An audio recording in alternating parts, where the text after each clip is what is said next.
மடி கணக்குது குத்துது குறையுதுன்னா அப்புறம் அது என்ன செய்யும்? இதுக்கு இறைவன் மேல நாம எந்த குற்றத்தை சொல்ல முடியும், எந்த இது பண்ண முடியும்? சரி, நீங்க அது தெரிஞ்சோ தெரியாமையோ பண்ணிடுறீங்க. அதுக்கும் அவங்க சில வழிமுறைகளை உங்களுக்கு காட்டித்தான் கொடுக்குறாங்க. நீ தெரிஞ்சு பண்றியோ தெரியாம பண்றியோ, இந்த பாதையில போய் தப்பிச்சுக்கோ, இந்த வழிமுறையில ஓடி போயிரு. அதுக்கு 8 திசையில 8 கேட்ட போட்டு திறந்துதான் விட்டுருக்கான். உங்களுக்கு தான் 4 திசை, எங்களுக்கு எல்லாம் 8 திசை.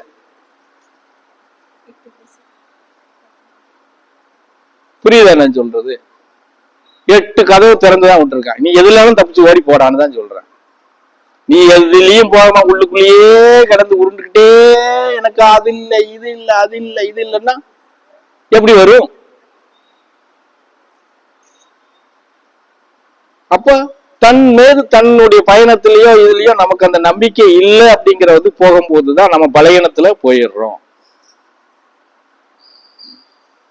அப்படிங்கிறது தான் உறுதியான நிலைப்பாடுகள். இதுல இருந்து மாறுறதுக்கு முயற்சி பண்ணுங்க. முயற்சி பண்ணுங்கன்னு சொல்லி சொல்லி அழுத்து போனேன். இனிமேல் மாறுங்க. மாறினால் மாத்திரம்தான் வாழ்க்கை. மாறலன்னா வாழ்க்கை இல்லை. எப்படி? வாழ்க்கை இல்லை. நீங்க வாழ்றதெல்லாம் வாழ்க்கைன்னு சொல்லவே முடியாது. நீங்க வாழ்ற வாழ்க்கை வாழ்க்கைன்னே சொல்ல முடியாது. சமையல் பண்றது, சாப்பிடுறது, தூக்கம் வந்தா தூங்குறது, அரிப்பெடுத்தா ஏறிக்கிறது, ஏறுனா கணத்துட்டா பெத்துக்கிறது, இது வாழ்க்கையா? இது மாத்திரம் வாழ்க்கை கிடையாது. இது மாத்திரம் வாழ்க்கை கிடையாது. சீர்திருத்தத்தோட தன்மேல் தனக்கு அசைக்க முடியாத நம்பிக்கையோட, சரியா, எது சரி தப்புன்னு தெளிவான நிலையில நீ பயணம் பண்றதுதான் உனக்கு வாழ்க்கை. அப்படி வாழும்போதுதான் உனக்கான தேவை என்னவோ அதை நீ கருத முடியும். இதுதான் எனக்கு தேவை, இது தேவையில்லை, இதுக்கு மேல வேண்டாம். எப்படி? இதுக்கு மேல எனக்கு வேண்டாம்ப்பா, தள்ளி விட முடியும் உன்னால. சீர்திருத்தம் நமக்குள்ள சுய சீர்திருத்தம் இருக்கு இல்லையா? இந்த சீர்திருத்தம் வரும்போதுதான் உனக்கு இந்த இதுக்கு சொல்ல போனா இது ஒரு விதமான எப்படி சொல்றது, ஞானம்னு சொல்றத விட ஞான உதயம்னு கூட சொல்லலாம். அப்பா இவனுக்கு உதயம் ஆயிடுச்சுப்பா ஞானம். எப்படி நடைமுறைப்படுத்துறது?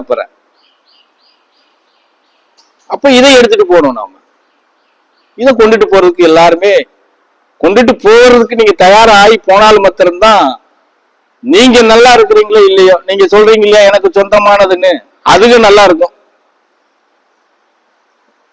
அதுகளுக்காக நீங்க கஷ்டப்படுத்தா ஆகணும். அதுக்காக நீங்க சுகமா இருப்பீங்க, ராஜ ஓகத்துல போயிருவீங்கன்னு அந்த பரதேசி ஒரு நாளும் வார்த்தையை உதிர்க்க மாட்டேன்.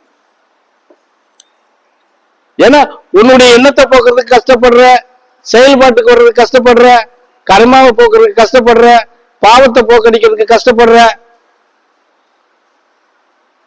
இல்லையா?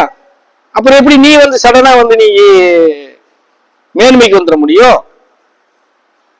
உன் காலத்துல சிறுக சிறுக சிறுக சிறுக இப்ப சொன்னதெல்லாம் நீ பிடிங்க எடுத்து களை எடுத்து வெளியே போட்டு வந்தாதான் நீ நினைக்கிற அதுக்கு நல்லா இருக்கும்.